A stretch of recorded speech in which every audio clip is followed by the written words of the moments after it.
Olá, queridos, a paz do Senhor.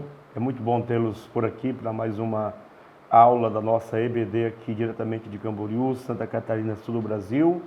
E nesta oportunidade nós iremos tecer comentários, fazer apontamentos com a intenção de dar algum suporte didático, pedagógico, teológico e bíblico, como também alguma informação extra sobre a lição de número 10, de 4 de dezembro de 2022, cuja temática é a restauração nacional e espiritual de Israel. A nossa aula, portanto, ela gira em torno de uma leitura tanto histórica quanto espiritual do popular, famoso capítulo 37 do profeta Ezequiel. Sabemos da singularidade da profecia desse profeta, que em muito se assemelha na linguagem empregada, como também nas metáforas e em alguns recursos que ele utiliza, muito se aproxima da apocalíptica joanina, Apocalipse de João na ilha de Patmos.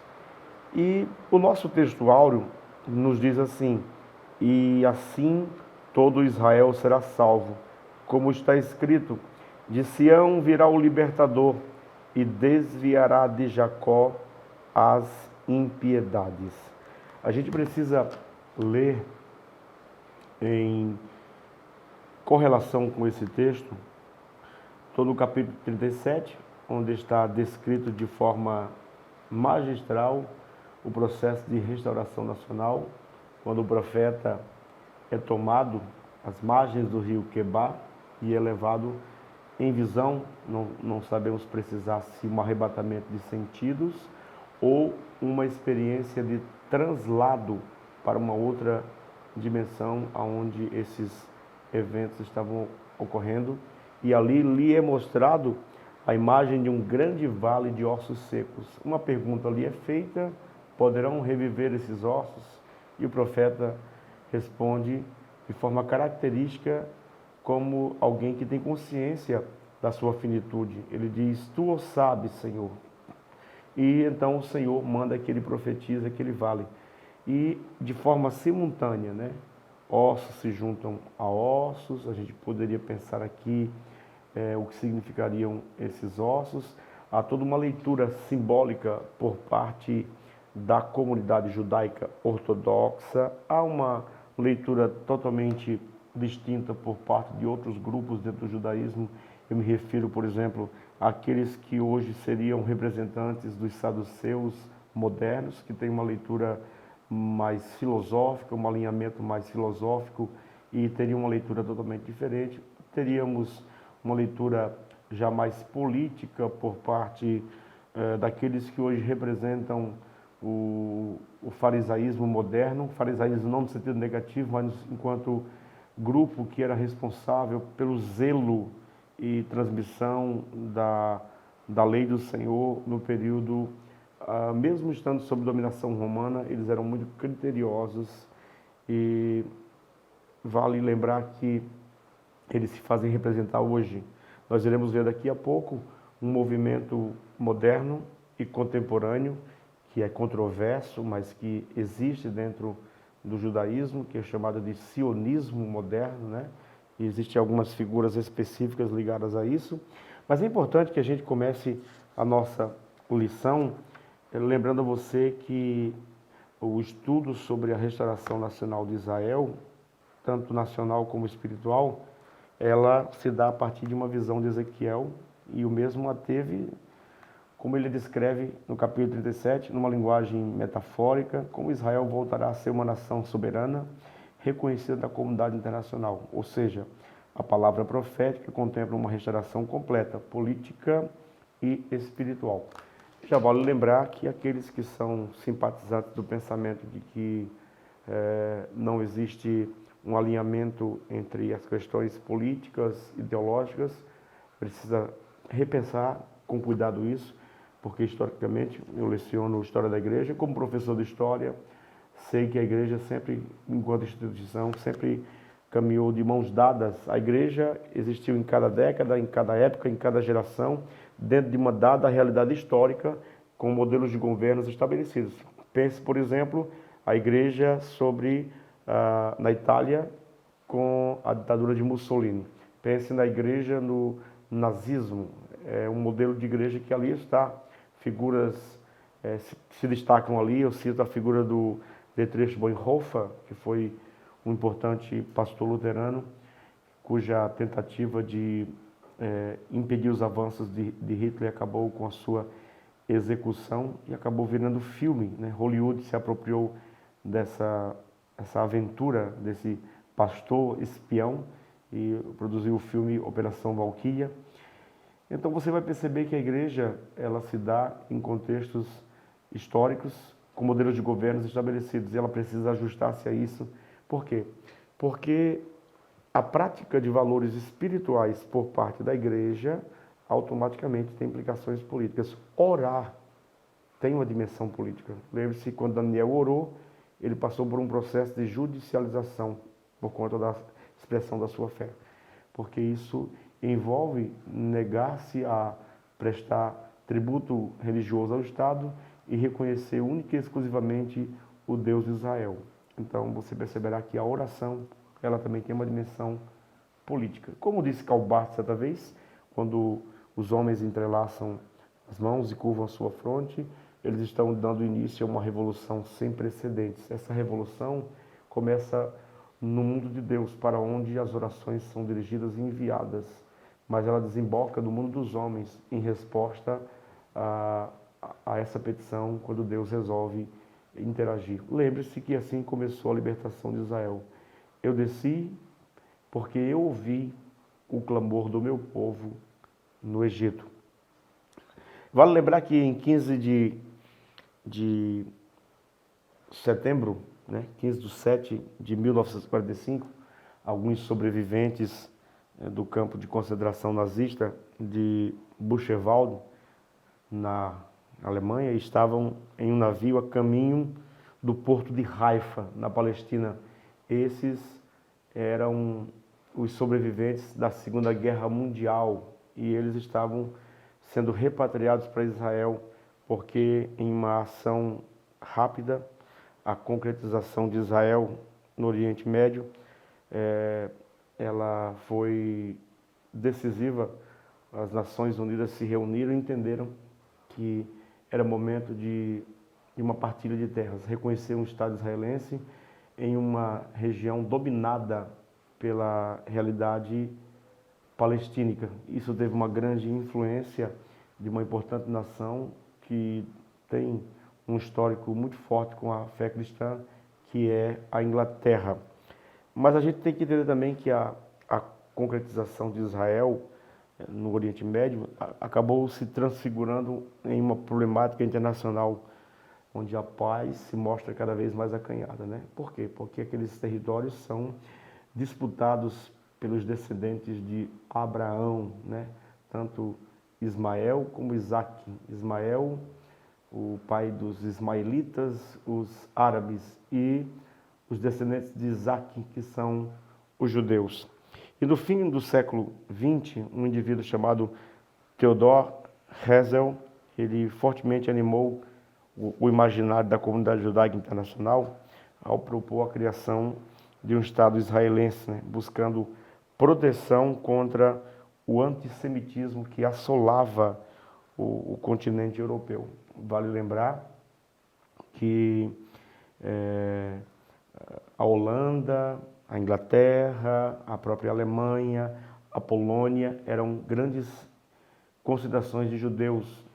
E no entendimento de Adolf Hitler, a partir da sua política racial, eugênica e de limpeza étnica, ele entendia que judeus, homossexuais, negros e outros grupos minoritários eram responsáveis pela derrocada e pela vergonha histórica do povo alemão. Então ele resolve estabelecer os campos de concentração onde se perpetrou uma das experiências mais horrendas da história, que foi o Holocausto, o extermínio de aproximadamente 6 milhões de judeus, fora outros pequenos grupos étnicos, né? E foi nesse contexto do fim da Segunda Guerra Fria em que esse indivíduo chamado Theodor Herzl foi amplamente influenciado por bilionários ingleses. Eles resolvem então financiar essa proposta, que ficou conhecida como Declaração de Balfour. E esse Balfour foi um influente político britânico, como eu lhe falei, e ele viu essa declaração ao Lord Rothschild, né, apoiando, portanto, a criação na Palestina de um lar para o povo hebreu. Na época, a Palestina estava sob domínio do Império Turco-Otomano, adversário de guerra da Inglaterra. Então existia também interesses políticos nessa questão. Eles precisavam de aliados ali. Mas também foi uma causa humanista e humanitária. Mas vale lembrar que, se você for pesquisar historicamente, quem são esses turco-otomanos, né? Esse império? Eram inimigos históricos de Israel, cujos profetas, a serviço de Deus e inspirados pelo Espírito, disseram que Deus os varreria da história. E Deus, em sua ação soberana, concretizou as promessas vaticinadas pelos seus profetas. O plano de Balfour também concebia privilégios e direitos civis e religiosos aos islâmicos, né? É tanto que hoje essa região ela é ocupada por árabes e por judeus. Agora, vale lembrar que quando as vísceras do Holocausto foram expostas ao mundo, a causa judaica fomentou o entusiasmo e a união, e esse ufanismo gerou o que nós conhecemos historicamente como sionismo. É um movimento nacionalista, controverso para muitos judeus ou semitas, mas que foi responsável e está plenamente atuando hoje dentro da comunidade de Israel, buscando o repatriamento de Israel, do povo judeu espalhado em alguns momentos nos períodos da diáspora, que fora vaticinada pelos profetas Jeremias, pelo próprio profeta Isaías e demais profetas. E Deus então começa a resgatar. Cumpre-se então aí uma promessa que está em Isaías 26:19. Poderá uma nação surgir em um só dia? Então foi nesse período aqui em que muitas pessoas foram repatriadas para Israel.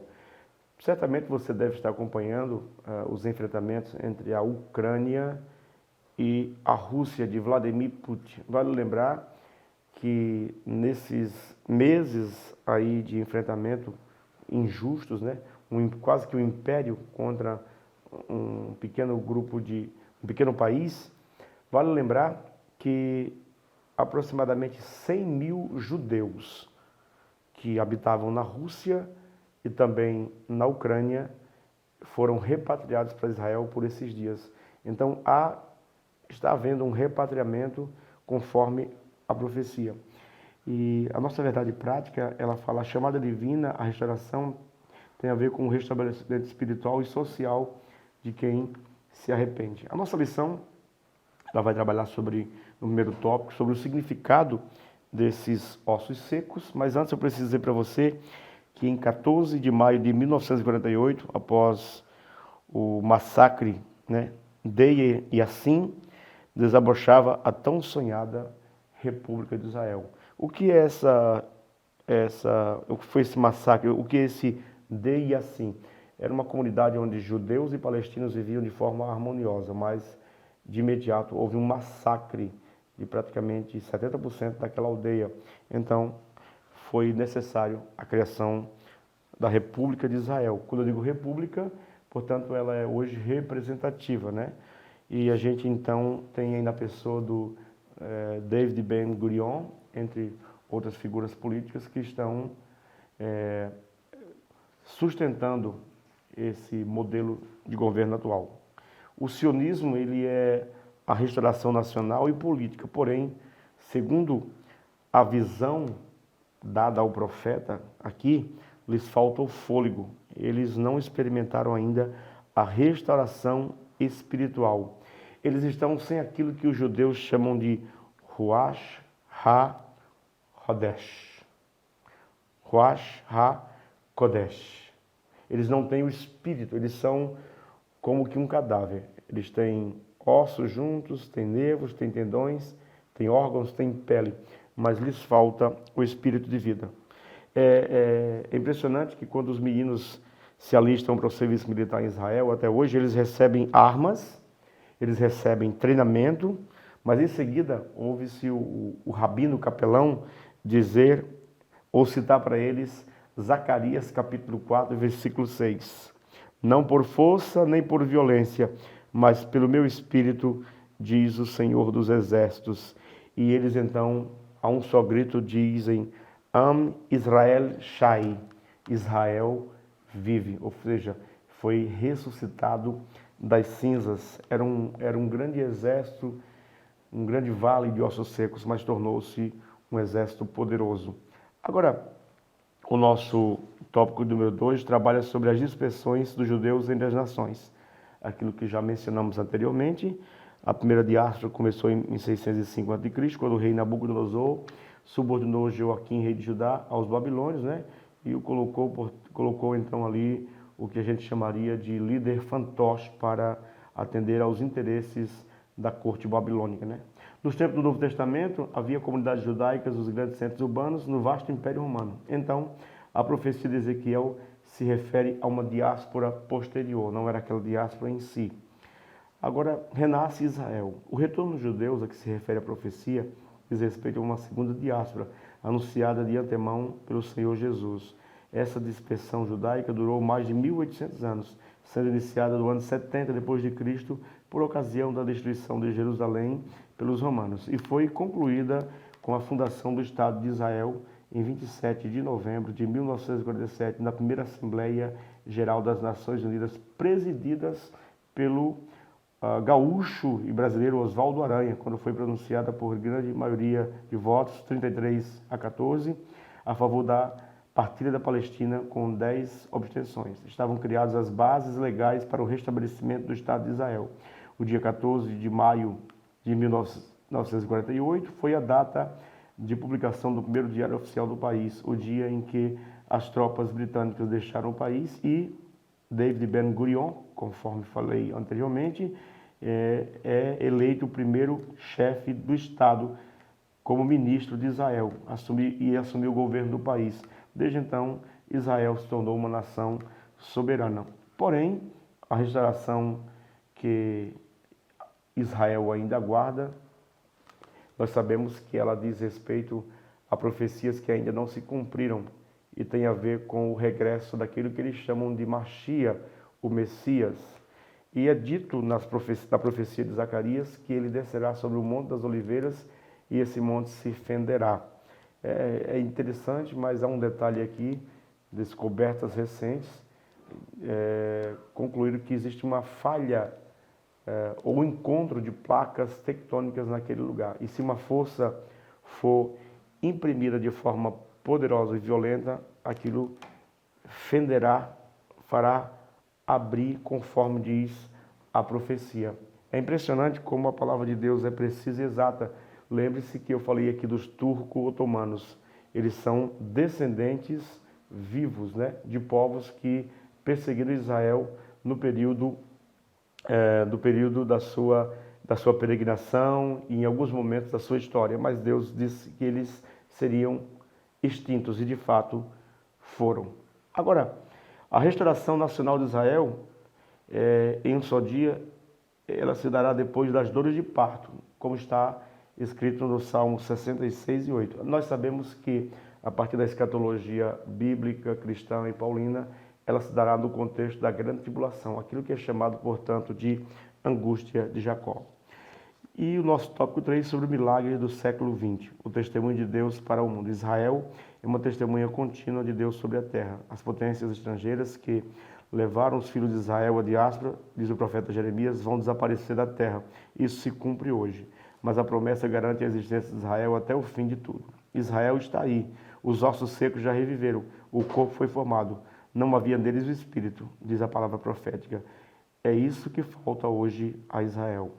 O Estado de Israel entre as nações. As potências estrangeiras pressionam o governo de Israel sobre o status de Jerusalém, entre outras coisas. Israel é um Estado soberano desde 1948, uma nação reconhecida pelas Nações Unidas depois de mais de 18 séculos de diáspora, mas está ainda sob pressão internacional.